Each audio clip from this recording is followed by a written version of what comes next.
I'm the chairman of Gusii Scribes, and by the grace of God, today I was tasked to be a facilitator in a seminar or a workshop where journalists based in Gusii region were being trained on how to do gender-sensitive reporting and promotion of women leadership in the peace processes.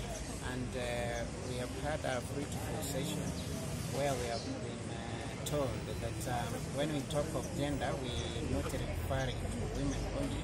We are referring to men and women, children, boys and girls, and everybody. And we have put emphasis on assisting women to be ambassadors of peace and to be voices of reason in every sphere of the economy, be it in politics, in business, and in everything that entails life. So this seminar, which was organized by NCCK, has helped journalists. We were about 25.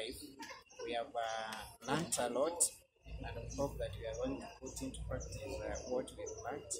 And we asked NCCK to bring more of this training so that more journalists from this region can get the knowledge that we wanted to bring. As journalists, we have learned to do stories from the gender-sensitive perspective. We widen our lens in doing stories that touch women, to uplift women who are in leadership and those who aspire to be leaders in the future, and also to ensure that the third gender rule is upheld in our country. Journalists, we should try to do stories that are solution-based to ensure that peace is upheld in their community.